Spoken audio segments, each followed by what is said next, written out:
अस्सलामु अलैकुम वरहमतुल्लाह।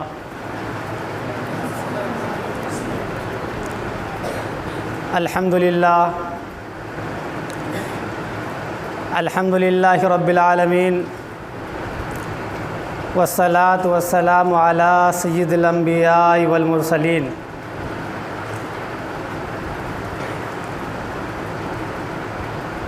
मुअज़्ज़ज़ हाज़रीन और मुकर्रम मेहमानान इज़ाम और तलबाए खुश अंजाम,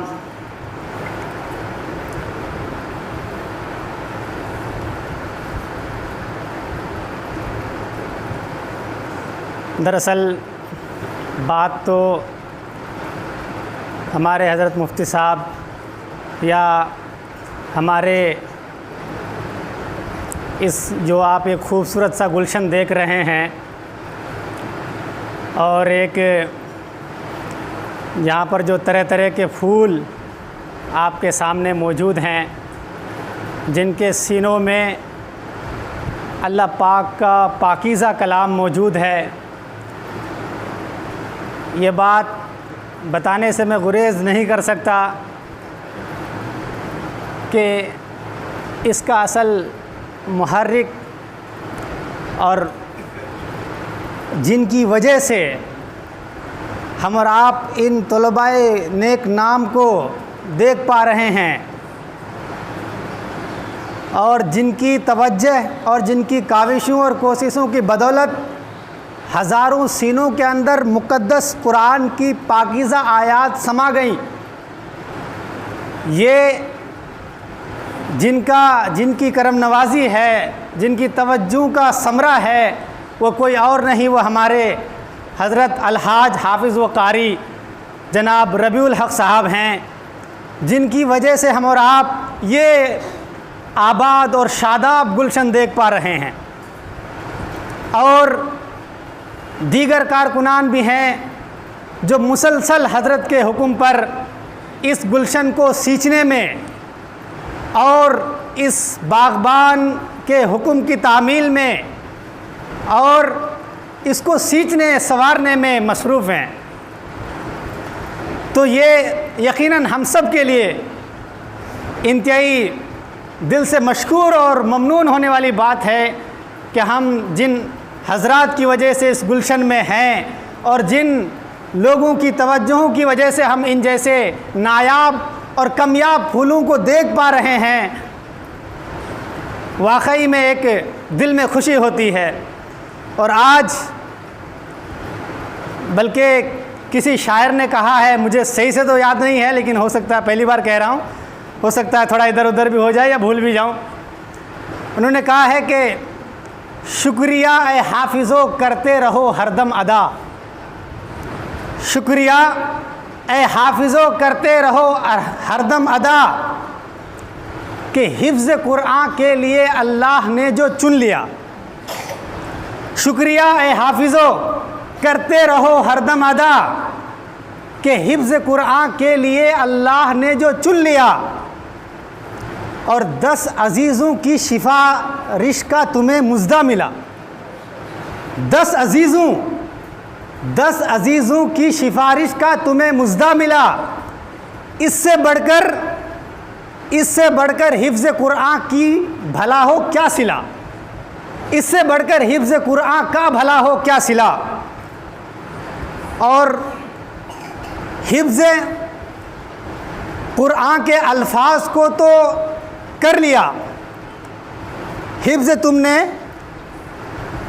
तुमने कुरान के अल्फाज को तो कर लिया, और लालो गोहर से तो अपने दामन को तुमने भर लिया। अब अमल से मोतियों को चुनने का आया मरहला, अब अमल से मोतियों को चुनने का आया मरहला। हिफ्ज़ कुरान के लिए अल्लाह ने जो चुन लिया। और आगे कहा कि अब्बू अम्मी को खुदा वो ताज कल पहनाएगा, अब्बू अम्मी को खुदा वो ताज कल पहनाएगा, जिसके आगे चांद सूरज मान पड़ जाएगा, जिसके आगे चांद और सूरज मान पड़ जाएगा। और इस तरह के कुछ अल्फाज हैं, मुझे याद नहीं हैं। बहरहाल बात यह कि इस तरह के उन्होंने बहुत सारे अशार कहे हैं। अब अचानक जहन में आया था, मुझे याद भी नहीं, मैं भूल रहा हूँ।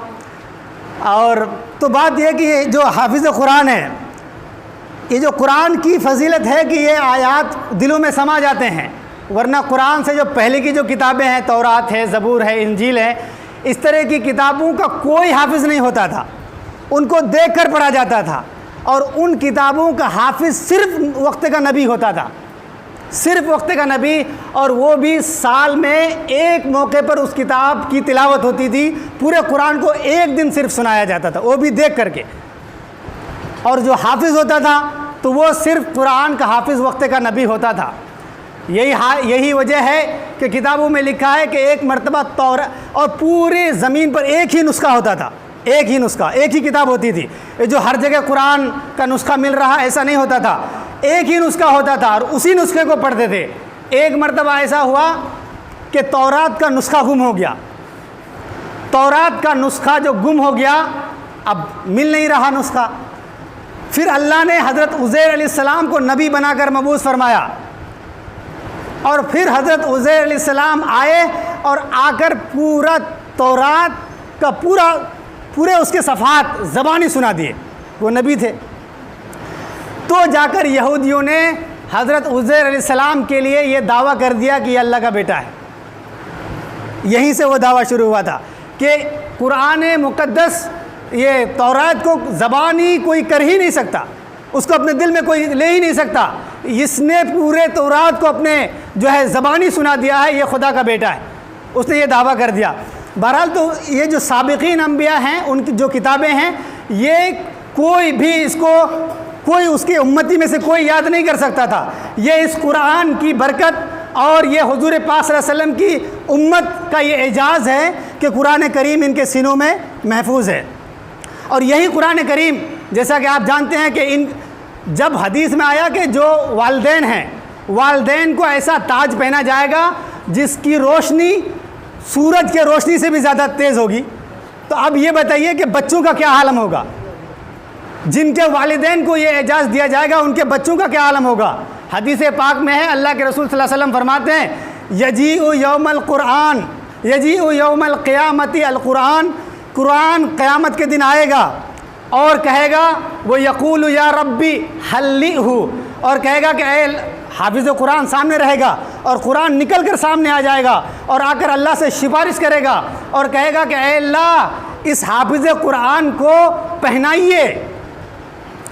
तो अल्लाह पाक फ़युल्बसु ताजुल करामा, तो इस हाफिज़ को करामत का ताज, बुज़ुर्गी का ताज उसके सर पे पहना दिया जाएगा। फ़यक़ूलुल कुरान, फिर कुरान कहेगा, अल्लाहुम्मा रब्बी ज़िदहु, ऐ अल्लाह और ज़्यादा पहनाइए, और ज़्यादा पहनाइए। फ़युल्बिसु हुल्लतुल करामा, फिर पूरा करामत का लिबास ही पहना दिया जाएगा। फिर कुरान इतना ही पे चुप नहीं होगा, कुरान आगे और कहेगा, वो यक़ूल या रब्बी अर्ज़ी इर्ज़ा अन्हु, ऐ अल्लाह इस हाफिज़ कुरान से आज आप राज़ी हो जाइए। तो अल्लाह पाक कहेगा, इर्तक़ी व इक़रा वर्तक़ी, कि आप जो है कुरान की आयतें पढ़ते जाओ और जन्नत के जो है आला से आला दर्जात पर चढ़ते जाओ। ये हाफिज़ कुरान की फ़जीलत है। तो ये हाफिज़ कुरान और उनके वालिदैन की फ़जीलत का तज़किरा जो है हम आपने सुना।